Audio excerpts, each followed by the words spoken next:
If you're looking for ways to connect with other readers or perhaps do some reading on your own, you can with the help of the Decatur Public Library. In today's Page Turners, we have Alyssa Hinkle joining me to talk about a couple of great new books and some programs the library is offering to adults who just can't get into the library right now because that's the world in which we live.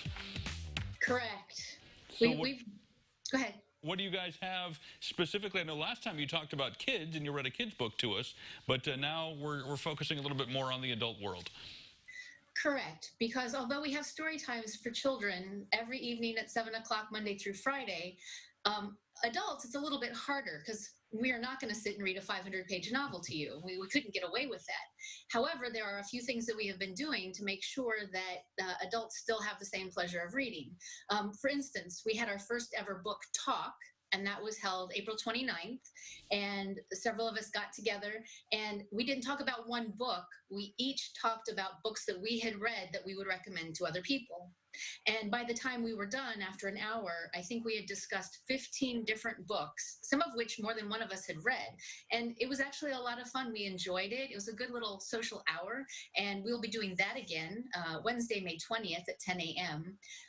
It'll be an event that we'll offer via Facebook and our website so people can register online and then join us via Zoom. It was quite a lot of fun, and I will definitely do that again. The other thing, normally during the year, we have book discussion groups that happen monthly, and we have books lined up for throughout the year. Unfortunately, the majority of the people that were currently involved in those book groups aren't really interested in doing it online via Zoom, digitally.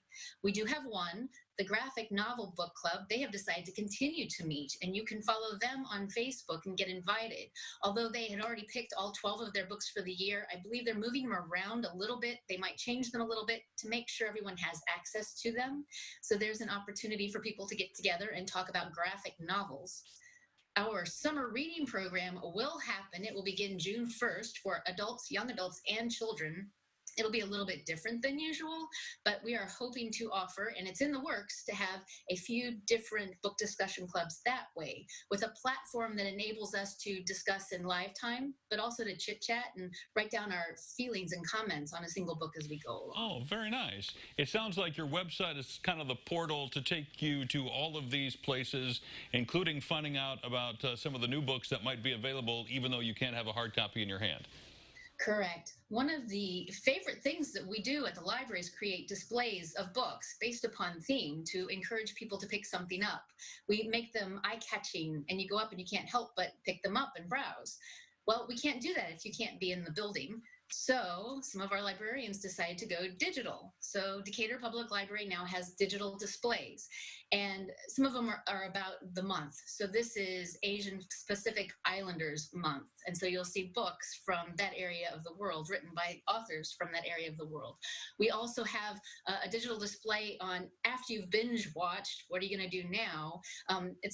There's a book about the finales to some of our favorite shows. And there's a book about females who direct these and write these shows. So that's a little bit different. A lot of people are cooking and baking right now in a way they never have before. So we have found audio and digital books that you can read about baking, and not just sweets, but also savory. You also have a couple of books quickly you wanted to share with us that are new, that you're passionate about. So let's get a brief synopsis of each. All right, so I'm going to start with the no-brainer for me, The Starless Sea by Erin Morgenstern. I had just picked this up and read this at the beginning of the year, not knowing that I'd be talking about it today. I'm a hopeless romantic, and this book just spoke to me. From the first sentences, I was just caught. It was very much Alice in Wonderland tumbling into an underground world and discovering stories. The way she writes. If anybody has heard of The Night Circus, that was Erin Morgenstern's first novel, which won awards and gained lots of recognition. This is her second, and it is just as fascinating and beautiful as before. And if you love stories, I liken it most to a fairy tale that you just want to keep hearing more about. So you'll read about fate and time, the sun and the moon, and just people and relationships as they tumble down into a hole beneath the city. Well, we're going to practice the fine art of the tease and leave the second book for people to go find out more about online. But it's called The Man from the Train. Yes, you want to at least show us the cover? Ah, Yes, I am not a nonfiction reader, but I was hooked. I actually had to put the book I was reading down in order to finish this one. They actually discover who the man was who committed the murders. See, well, that's a great teach in and of itself. Alyssa, thank you, and best of luck as you guys sort of navigate the new normal there at the library. We appreciate your time. Thank you so much for having me. You got it. We will connect you with all things Decatur Public Library on our website. We'll connect you to their website and all the fun things we talked about over the past few minutes at ciLiving.tv.